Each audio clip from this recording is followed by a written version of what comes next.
Hi, and I'm Mr. Tepley here to walk you through the Semester 2 Dev letter template.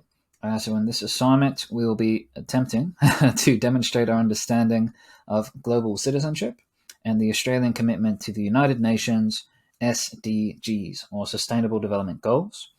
Our success criteria is to complete the Semester 2 Dev, the letter template, and to ask questions, carefully read the instructions, and manage time effectively to complete all of your necessary research and writing, or typing if we're doing this during remote learning. So the purpose of this video is to outline the instructions, the support resources available, the general structure of your dev task, preparing you for the end of term CAT, looking at citizenship. So we finished civics, we finished the Australian political system. Now we're looking at assessing your understanding of citizenship. So looking at this concept of global citizenship, what does it mean to be a global citizen, and then evaluating whether or not Australia is practicing global citizenship. So, there we go. The final assessment for this unit connects to both our civics and citizenship studies, because we'll be looking at global challenges such as climate change and food security and poverty, but we'll be using our knowledge of the Australian political system and understanding how Australian politics works to represent our interests and to create change based on the demands of the people. We will be creating a letter to Australian Parliament. So the idea is that we're going to send a letter off, or an email, again, depending on remote learning, to Australian Parliament saying, this is a problem, you guys should fix it. So to scaffold your efforts, you will be selecting a global concern directly connected to one of the United Nations Sustainable Development Goals. So we think that it gives you a range of options, looking at the 17 SDGs, a lot of different topics there. You're bound to be interested in at least one of them, I would hope. A number of these goals connect to current events that are happening right around the world. So climate change, very, very topical. There's bushfires and fires happening all over the world. There was a report released by the ICPP very recently about climate change and Australia's unique role or lack of role in this crisis. If you want to look at peace and justice and human rights, you could look at what's happening in Afghanistan and Kabul right now. Lots of topics you could pick from. And we think that connecting it to the UN SDGs will just mean that you have something solid to base your research on, something you can refer back to as, oh, this is what I'm talking about, as opposed to just typing in the words climate change into Google and just being assaulted with an overwhelming amount of information. So these are challenges, as you guys know, that require global citizenship response. And as a member nation of the United Nations, Australia has made a commitment to address these challenges. The question is whether or not we are doing enough to solve these sustainable development goals. Now, your letter really does three things, and you'll notice that in the dev, we've kind of broken it into three little mini paragraphs or subheadings, whatever you want to call it. To start off, your letter should outline the select topic. So if you're going to argue, Mr. Prime Minister, we need to fix climate change, you should probably tell the bloke what it actually is. So you start out by outlining your selected topic. So for example, I'm going to define what is climate change. I'm going to talk about the causes, some examples of what climate change can do. The next thing you'll talk about is why we should bother fixing this, why they should bother listening to you. It's very important, Mr. Prime Minister, that you listen to me because this is the impact of this global challenge. And then finally, evaluate the Australian response and the commitment to demonstrating global citizenship. So the final paragraph or subheading, whatever you want to call it, is when you get out your report card and you say Australia has failed to do this, or Australia is doing a really great job of helping to address gender inequality, or we have done a very poor job of food security, helping to alleviate world hunger issues. So that's essentially what you're doing is, here's my problem, here's why it's important, and here's what we've done so far and why it is enough or not enough. Now, to create an informative and persuasive letter that demonstrates your understanding of the select topic, you'll need to support your claims with relevant and reliable research. This research may cover the causes, challenges, impacts, solutions, national response, and global context of your select topic. It's very important to use specific and detailed evidence, such as examples, case studies of specific events that have happened or specific nations that are experiencing these problems. specific, NGOs, charities that are working to address this problem, statistics, interpreting data. So it's all about the numbers and the names. It's all about research. You're not going to have a very persuasive argument unless you can back it up, unless you can support your argument with hard evidence. In maths, we always say, show you're working out. That's what you're doing here. If you say climate change is a problem, I'm going to say why. I'm going to say prove it. Don't trust you. Don't like you. So you need some research to back up what you're saying, to make it really persuasive. Now, the aim is not to create a report. You're not giving me a scientific report on your topic, whatever it may be. You're not trying to just say, hey, this is a problem, and then walk away and let somebody else fix it. You're not promoting awareness. You're not just listing things and facts and random examples to make a lot of information. You're creating a persuasive letter. You're trying to persuade the Australian Parliament to take action, meaningful action, create meaningful change to address this global concern. So you start out your letter before you even start out with that first paragraph where you outline the select topic. What's your point of view? What's your contention? The first thing they're going to read is, dear so-and-so, and then your first sentence should say, oi, this is my opinion, this is my perspective, my contention, and I'm about to back it up with some very, very persuasive evidence. So point of view, evidence, and then the aim of the letter at the end is to persuade the government to create meaningful change. So when you are evaluating whether Australia has done enough to fix this problem, that's when you drop your final message. Just, we need to do more. We need to create meaningful change.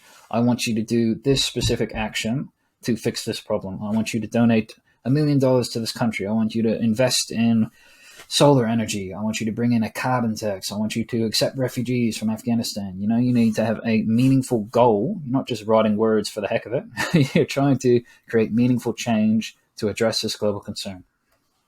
Now, the following slides offer a research starter pack to support your efforts. So depending on remote learning and depending on your class schedule, you'll probably have about 3 or 4 lessons to finish your dev task. So we don't want you to just rush into it, start writing your letter and submit the assessment before the end of this video. We're trying to get you to really practice good, effective research skills, gather good, high-quality evidence, really think about your quality of writing as opposed to your quantity of writing, and then submit your draft. So you've got about 3 or 4 lessons. That's plenty of time. But the first lesson, or the first 2 lessons even, you should probably spend researching your topic. So the following 2 slides, I've got a couple of websites really for each of those United Nations SDGs. Range of different websites there. If I've opened up my many tabs, we've got websites from the UN. We've got the World Health Organization. There are charitable organizations associated with the UN like UNICEF that work at education for children, partnerships with universities. We've got news articles. So we've got a whole bunch of informations. 2 websites that I probably will highlight, which are in the slides. SDG Pathfinder.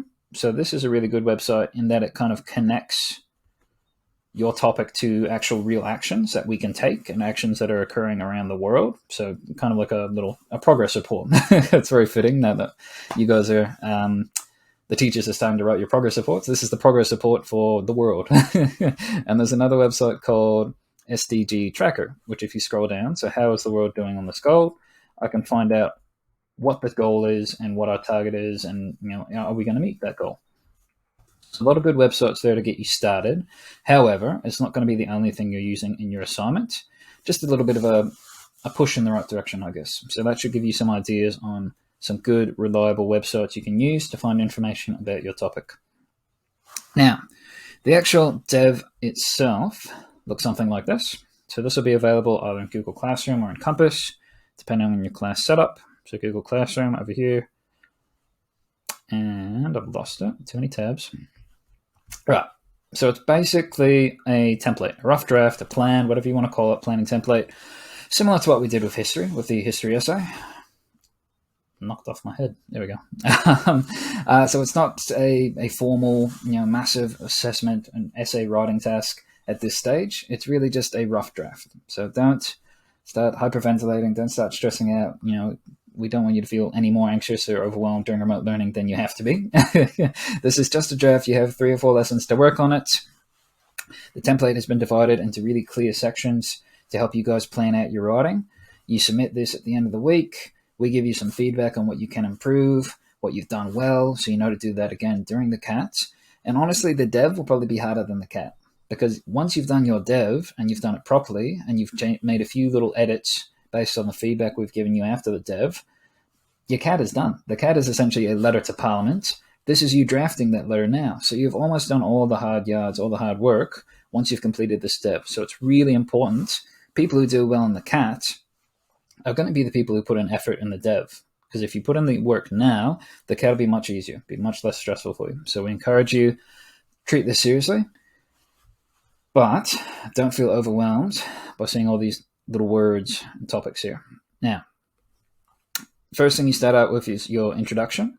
So it is a formal letter. We'll talk more about specific, writing styles and letter formats and templates and whatever once we know if we'll be doing this assignment in school, where we've got a box of 1,000 envelopes waiting for you guys, or if we're going to be typing it up. But for now, just type out, "Dear so-and-so." So who are you writing this letter to? I'm glad you asked, because we've got a big list of all of the relevant Parliament members, one of my many tabs.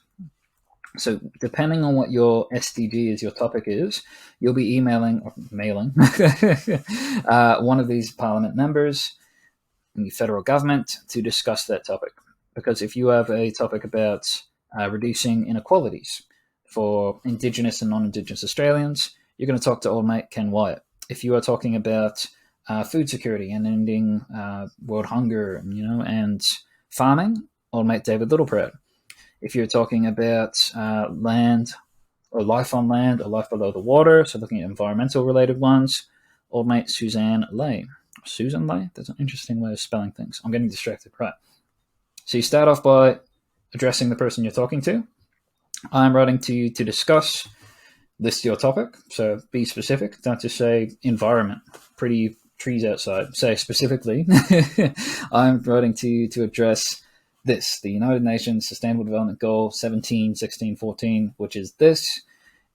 Then you outline your topic. So you talk about, let's say if I'm doing life on land, what is that goal actually looking at? How is it aiming to address that goal? So explain your topic, the causes, define key terms. A lot of people think that climate change and global warming is the same. So make sure that you address the key terms and you show that you understand the topic. So that's when you flex some of your research. Paragraph 2, impact of the global issue and failure to address these concerns. So if we do not address poverty, world poverty, this is what is going to happen. So this many people lose their jobs, this many people lose their lives, specific evidence and examples and data from around the world. And then finally, paragraph 3, is Australia meeting our global responsibilities? Explain. So I believe that Australia needs to act as a global citizen to help other people by doing this, this, and this, because the UN SDG says that we need to do this and we're not doing enough. And then in conclusion, please consider what I've discussed. So outline the specific action, the change that you're trying to create. So please consider what I've discussed. I'm right, you're wrong, you need to do this. You need to create this law. You need to help these people, these countries, donate this, create new technology, etc., etc. Thank you for your time. Drop the mic and you're almost done. The final thing you need to do, before I forget, not a formal bibliography, again, at this stage. All you're really doing now is helping yourself out for the CAT and just recording the resources that you're using for research. So all I would have to do is, let's say I'm using this website here, looking at the IMF, copy that URL, go back to my resource list, Control V, done. So I just need the URL and the title. So you don't need a fancy Harvard-style reference bibliography at this stage, just a nice list of resources. So that's what you're doing for your Semester 2 Dev letter template for citizenship, everyone. So just a really simple structure for this letter. The main thing that you want to focus on is having good, reliable, recent, and relevant research. So I've touched on that in this slide here. In your reference list, you're going to be including reliable research. So make sure it's not from some Year 2 kids Weebly from 2008, or if it's from Big John's houseofhistory.com or something like that, or some Tumblr blog or whatever you do, you young people. Make sure it's reliable. Make sure it's relevant. So if you're talking about climate change, but your actual topic, the SDG you've selected, is no poverty, I'm going to be like, that's not really helpful information. And make sure it's recent, Because if you're talking about education rates and saying that only 40% of the world is educated, and that article you're referencing is from like 1925, it's not going to be very useful information. So aim for evidence and research that's about 5 to 10 years old. If you get to 15 or 20, that's fine. It's not ideal, but you're aiming for it to be as recent as possible so that it is up to date, so that you are telling the truth to the best of your abilities. And yeah, any questions or concerns, please let us know. So the due date will be clearly listed on Compass and Google Classroom. If you feel like you need an extension, again, please contact your teacher as soon as possible. If you feel like you don't understand the task, or you're having trouble finding research, or halfway through the week you decide to change your topic, again, the more information you give to us, the more we'll be able to do to help you with this information. Yeah, I hope you guys are going all right during remote learning. Hope you guys found an opportunity to recharge and recover over the weekend. And yeah, best of luck, everyone. Thanks for listening. Cheers.